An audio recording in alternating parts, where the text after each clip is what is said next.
Hello everyone, myself Professor Vaibhav Solanki from Sri Online Institute of Technology, and today we are going to discuss on unit number 4 of traffic engineering subject 7 semester civil, and unit number 4 name is street lighting, and today we are discuss on lecture number 6 of street lighting, which name is design of highway lighting. So friends, let's start the topic. Today's topic, design of highway lighting. So friends, in our previous lecture of this unit, we are already discussed on various factors and various design factors of the street lighting, which which is contrast, glare, lamps, luminous distribution of light. In this distribution, we are also discussed on vertical distribution and lateral distribution, and we are also discussed on the lateral placement of lighting poles and height and overhanging mounting. So we are also discussed on this type of lightings and Indian Road Congress and Indian Standard for traffic engineering for lighting poles. So in also in our lecture number 5 we are also discuss on spacing of lighting unit and lighting layout. So हम सबको पता है कि friend spacing of lighting unit और lighting layout तो हम सबको पता चल गया है, बट अब हम बात करें डिजाइन ऑफ स्पेसिंग की। जब हम लाइटिंग लेआउट और स्ट्रीट लेआउट की जब डिजाइन करने बैठेंगे तो कौन कौन सी चीजें हमको ध्यान में रखने पड़ेगी, और हाईवे अलाइनमेंट के हिसाब से कौन से इक्वेशन और फॉर्मूला के साथ मैं प्रॉपर अपनी डिजाइन दे सकता हूँ। तो ये बहुत ही इंपॉर्टेंट चीज है, ठीक है, ट्रैफिक इंजीनियरिंग के लिए। और इसके अलावा जहाँ जहाँ तक हमारा लेक्चर नंबर 5 कंप्लीट हुआ था, वहाँ पे हमने ऑलरेडी डिस्कस किया था कि बेनिफिट ऑफ स्ट्रीट लाइटिंग क्या है, कि अगर मैं ट्रैफिक इंजीनियरिंग की पर्टिकुलर बात करूँ तो कौन कौन से बेनिफिट है जो डायरेक्टली ट्रैफिक इंजीनियरिंग को हेल्पफुल होने वाले हैं। तो ये सब हमने ऑलरेडी डिस्कस कर लिया है। और स्ट्रीट लाइटिंग जो हमारे यूनिट है एज पर शेड्यूल सिलेबस, हमने जितने जितने भी कंटेंट है वो सब कवर कर लिए हैं, ठीक है। तो आज मैं थोड़ा और इसके बारे में डिस्कस करने जा रहा हूँ जो सिलेबस आउट ऑफ सिलेबस है बट इम्पोर्टेंट भी इतना है और जीडीओ में भी आ सकता है। तो आज हम बात करेंगे design of highway street lighting की, कि हमने फैक्टर्स तो देख लिया, बट मैं प्रॉपर डिजाइन करने बैठूँ हाईवे स्ट्रीट लाइटिंग की तो मैं किस हिसाब से डिजाइन करूंगा। तो आज हम इसके बारे में डिटेल्स में देखेंगे और उसके साथ साथ एक एग्जाम्पल भी सॉल्व करेंगे। सबसे पहले बात करते हैं और स्टार्ट करते हैं डिजाइन ऑफ हाईवे लाइटिंग के बारे में, या तो डिजाइन ऑफ स्ट्रीट लाइटिंग के बारे में। हम सबको पता है कि for various type of luminous distribution the utilization of coefficient chart are available for a determine of average intensity of light in a lux over the road surface। आगे हमने डिस्कस किया था, फिर भी मैं दूसरी बार डिस्कस कर देता हूँ कि अगर ल्यूमिनर डिस्ट्रीब्यूशन और को प्रॉपरली हमको आइडेंटिफाई करना है और डिटरमाइन करना है कि कौन सी सरफेस पे, रोड की सरफेस पे किस हिसाब से ल्यूमिनर डिस्ट्रीब्यूशन हो रहा है, तो इसके लिए इंडियन स्टैंडर्ड में बहुत सारे क्राइटेरिया दिए हुए हैं, बहुत सारे इक्वेशन दिए हुए हैं, और जो डायरेक्टली अफेक्ट करता है यूटिलाइजेशन कोएफिशिएंट चार्ट से, ठीक है। तो यहाँ पे हमने एक यूटिलाइजेशन कोएफिशिएंट चार्ट बनाया है, उसके बाद में उसके लिए मैं आगे डिस्कशन करूंगा। तो उस चार्ट के हिसाब से हम डिटरमाइन कर सकते हैं कि average intensity of light in flux की जो लक्ष्य है ओवर द रोड सरफेस वो क्या है, उसकी एवरेज इंटेंसिटी क्या है, ये सब हम डिटरमाइन कर सकते हैं। अगर हम सबको ये ल्यूमेन के बारे में पता है, ल्यूमिनर डिस्ट्रीब्यूशन की इंटेंसिटी के बारे में पता है, तो उसके बाद हम जो हमारे पास हेड ऑफ पॉल है और रोडवे की विड्थ है, तो उसके बेस पर हम हमारा जो लाइटिंग पॉल है वो कितने डिस्टेंस पे रखना चाहिए ये हम डायरेक्टली डिजाइन कर सकते हैं। तो कुछ ऐसे लैम्प के ल्यूमेन के बेस और मेंटेनेंस फैक्टर के बेस हम ऐसे इसको डिजाइन कर सकते हैं। तो यहाँ पे एक रिलेशन दिया गया है, एक फॉर्मूला दिया गया है कि the following relationship are use for computation of a spacing between the lighting unit, कि अगर मुझे जो लाइटिंग यूनिट है उसके बीच ऑलरेडी वहाँ पे एक्सिस्टिंग लाइटिंग यूनिट है, कोई भी जगह पे अगर मैं जाऊँ और वहाँ पे एक्सिस्टिंग लाइटिंग यूनिट है और वो कितनी डिस्टेंस है वो मुझे पता नहीं है, ठीक है। जब मैं न्यू डिजाइन करूंगा तो मैं उसके डिस्टेंस के अकॉर्डिंग पता करूंगा, बट मुझे कोई जगह पे एनालिसिस करना है और वहाँ पे ऑलरेडी एक्सिस्टिंग लाइटिंग यूनिट है और उसको मुझे पता करना है और उसका मुझे कंपटीशन करना है, तो मैं कैसे कर सकता हूँ। तो उसके लिए एक सिंपल फॉर्मूला है,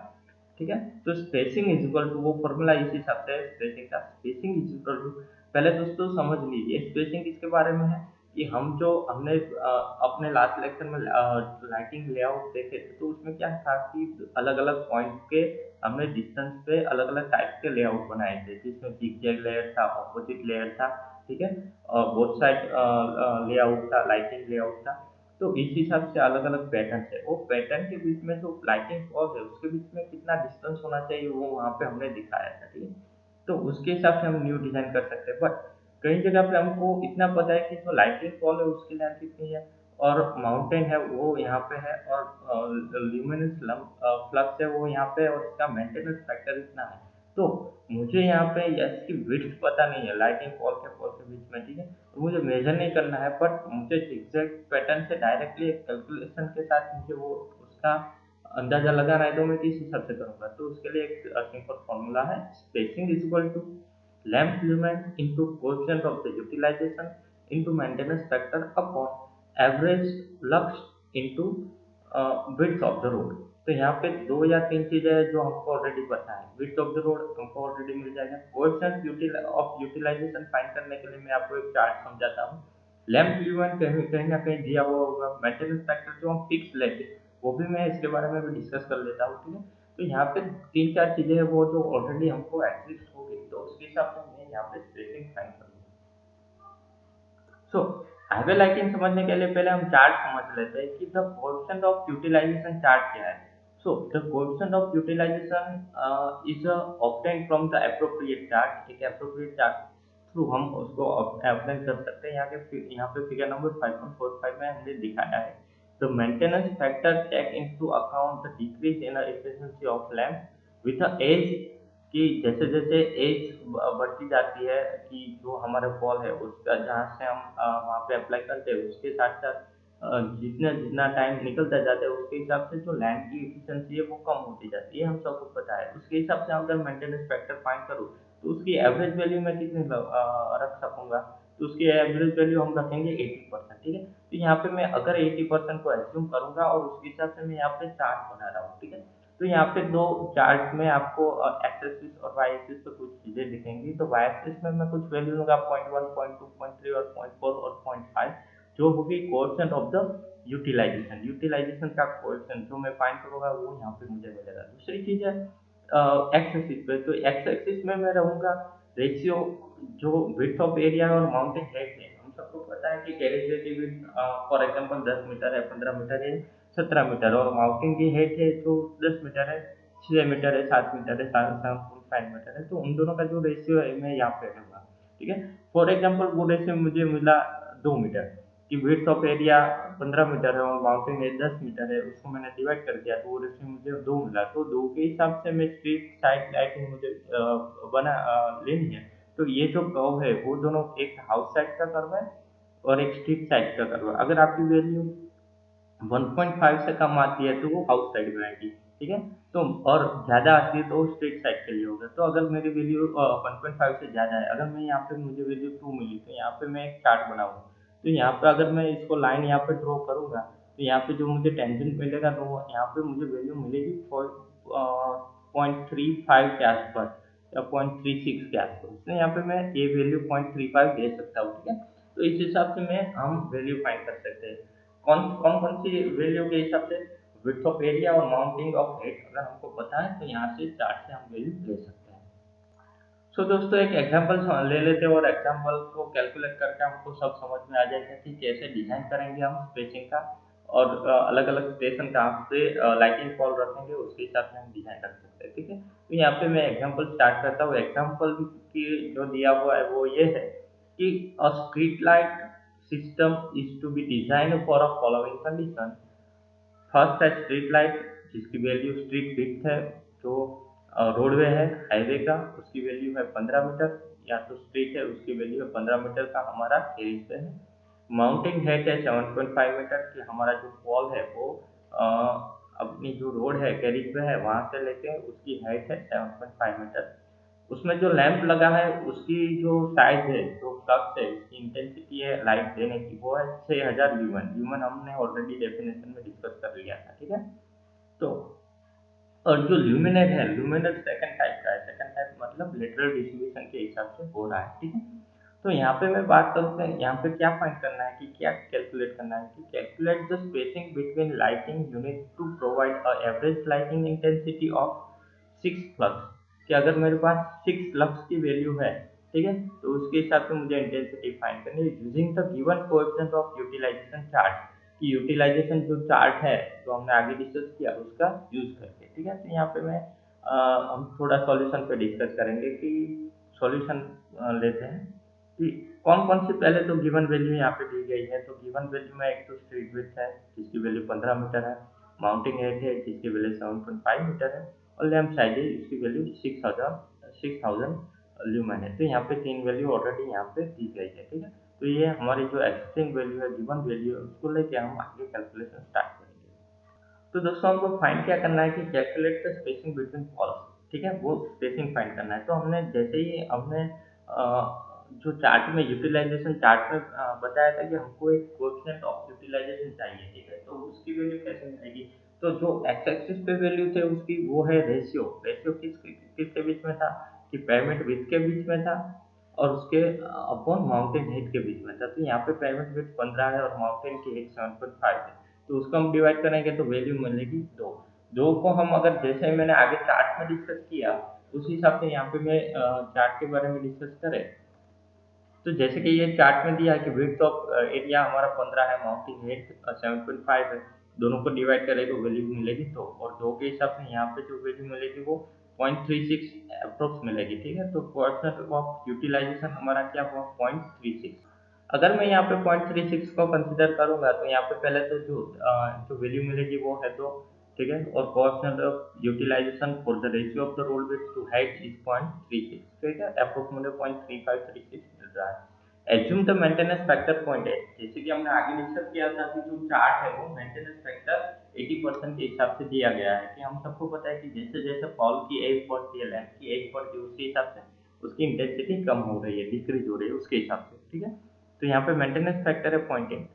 तो हमारा जो फाइनल इक्वेशन है स्पेसिंग के लिए, तो spacing is equal to lamp lumen to coefficient of the utilization into maintenance factor upon average lux into width of the road. तो ये जो वैल्यू है सब हम फाइंड करेंगे, जो हमारी गिवन वैल्यू है उसको यहाँ पे हम पुट करेंगे। तो पहली चीज लैम्प ल्यूमेन कितना दिया हुआ है, तो वो दिया हुआ है 6000 into coefficient of the utilization कितना दिया है, तो हमने यहाँ पे दिया नहीं, हमने ऑलरेडी फाइंड किया, वो कितना है 0.36। और मेंटेनेंस फैक्टर क्या है कि 0.8 है जो हमको ऑलरेडी पता है। अपन उसको हम डिवाइड करेंगे दो वैल्यू के साथ। यहाँ पे है एवरेज लक्स, एवरेज लक्स हमको दिया गया है 6, ठीक है। और विड्थ ऑफ रोड कितना है 15। तो ये सब वैल्यू को अगर हम पुट करेंगे और उसका कैलकुलेशन करेंगे तो हमको डायरेक्टली स्पेसिंग मिल जाएगा। तो यहाँ पे कैलकुलेशन के बाद हमको कितनी स्पेसिंग मिल रही है 90.2। तो इस हिसाब से हमारा जो ये जो हमको वैल्यू दी गई है उसके हिसाब से जो स्पेसिंग है वो 90.2 मीटर है। तो ऐसे हम स्पेसिंग को कैलकुलेट कर सकते हैं।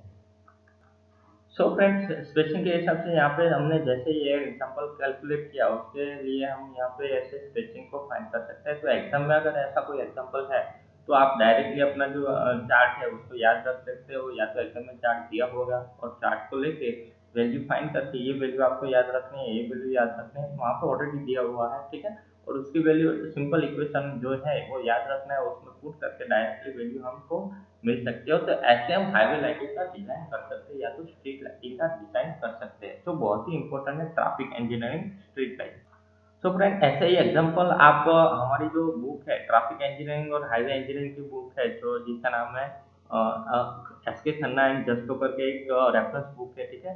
उसका भी आप यूज कर सकते हो। उसके अलावा हमने ऑलरेडी कुछ रेफरेंसेस दिए हुए हैं कि ये सब जो रेफरेंसेस है वहाँ जाकर भी आप कुछ ना कुछ एग्जांपल और कुछ और चीजें ट्रैफिक इंजीनियरिंग के बारे में और स्ट्रीट लाइटिंग के बारे में जान सकते हैं। उसके अलावा जो हमारी ट्रैफिक इंजीनियरिंग की मेजर बुक है जिसमें सारी चीजें यहाँ पे दी हुई है, जिसमें एल आर करियारी करके एक बुक है जिसमें ऑलरेडी ऐसे 2 या 3 एग्जांपल दिए हुए हैं, ठीक है। तो वो एग्जांपल आप कैलकुलेट कर सकते हो। तो जैसे ही हमने आगे लेक्चर नंबर 5 में हमारी जो थियरी का जो कंटेंट था वहाँ पे हमने कंप्लीट किया था। तो यहाँ पे लेक्चर नंबर 6 है, जो इस यूनिट है, ये यूनिट का नाम है स्ट्रीट लाइटिंग। तो स्ट्रीट लाइटिंग के लेक्चर नंबर 6 में यहाँ पे हम ये एग्जाम्पल के साथ जितना भी हमारा सिलेबस के हिसाब से कंटेंट है वो कंप्लीट करते हैं। उसके साथ साथ हमने जो एक न्यूमेरिकल भी देख लिया वो भी इम्पोर्टेंट है, ठीक है। तो ये सब हम चीजें कवर करके यहाँ पे यूनिट नंबर 4 है जिसका नाम है स्ट्रीट लाइटिंग, उसको कंप्लीट करते हैं। होप आप सबको सब समझ में आया होगा। अगर आपको किसी को कोई भी चीज समझ में नहीं आई है, ठीक है, तो आप मुझे डायरेक्टली कांटेक्ट कर सकते हैं। और ऑलरेडी हम जैसे ग्रुप में डिस्कस करते हैं उसके हिसाब से हम वहाँ पे मटेरियल सब प्रोवाइड करते थे। सो फ्रेंड्स, आज के लिए इतना ही। Thank you so much.